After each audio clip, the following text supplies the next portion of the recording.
There's a kind of pressure no one really talks about. It doesn't scream, it doesn't demand. It just sits quietly in the background of your life, shaping your choices without you realizing it. You wake up, you move through your day, you do what you're supposed to do, and yet, somewhere inside, something feels slightly off. Like you're performing a version of yourself that works, but doesn't feel true. You don't feel fake exactly. You just feel adjusted, calibrated, carefully shaped to fit expectations you never consciously agreed to. You don't remember deciding to become this version of yourself. It happens slowly, subtly, one small adjustment at a time. You learn which parts of you were welcomed and which parts made things uncomfortable. You noticed when being quiet felt safer than being honest, when being agreeable felt easier than being real, when success earned approval, but authenticity earned silence. So you adapted, not because you were weak, but because you were human. And this is where it gets interesting. The pressure to be someone you're not rarely comes from one person. It comes from patterns, from environments, from invisible rules you absorb without ever writing them down. Family dynamics, school systems, social norms, online comparisons. You learn what gets rewarded. You learn what gets ignored. And slowly, your nervous system begins to associate safety with fitting in, not with being yourself. You might feel it most when you're alone, when the noise fades, when no one is watching. That quiet discomfort, that question you don't fully ask. If I stop trying, who would I be? Because the truth is, you've become very good at functioning, at coping, at appearing fine. But functioning is not the same as feeling aligned. And coping is not the same as feeling free. Psychologically, this pressure often forms early. When you're young, belonging equals survival. Your brain learns quickly. Connection keeps you safe. Disconnection feels threatening.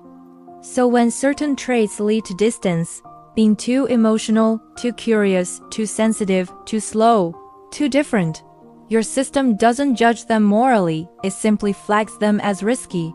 And once something is flagged as risky, your mind doesn't ask whether it's true. It asks how to avoid it. So you become more controlled, more strategic. You edit yourself before others can. You anticipate reactions. You manage impressions. And over time, you may forget that this was ever a strategy. It just feels like who you are. But the anxiety, the restlessness, the sense of emptiness that shows up later, those are clues. Not that something is wrong with you, but that something in you has been quietly compressed. You might notice it when success doesn't feel satisfying, when praise feels strangely hollow, when you reach goals you thought would make you feel whole. And they don't, because the part of you that needed to be seen wasn't invited along for the journey. You achieved, but you didn't arrive as yourself. And here's the paradox. The more you disconnect from who you are, the more pressure you feel to keep performing. Because now there's something to protect, an image, a role, a version of you that others expect. Letting go doesn't feel freeing, it feels dangerous. Even when you're exhausted, even when you're lonely, even when you secretly crave rest. This pressure can show up in subtle ways. Overthinking before you speak, editing your thoughts mid-sentence, feeling tense in conversations where nothing is actually wrong, feeling relief when plans get cancelled, followed immediately by guilt, wanting to be seen but not wanting to be exposed, wanting connection, but only if it doesn't require you to fully show up as you are. And this is not a personal failure.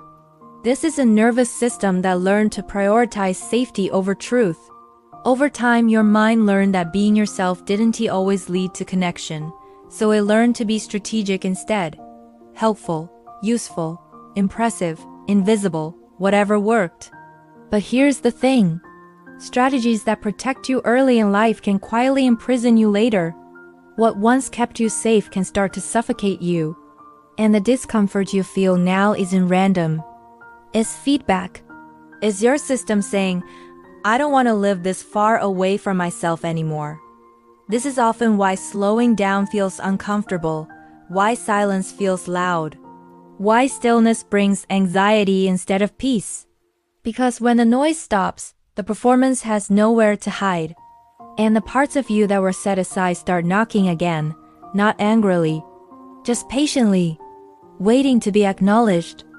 You might worry that being yourself will cost you something: approval, stability, relationships. And sometimes, yes, change does cost, but not becoming yourself costs too. It costs energy, joy, intimacy, aliveness. It costs you the feeling of being at home in your own life. And this is where compassion matters. You don't fix this by forcing authenticity. You don't tear down the structure overnight.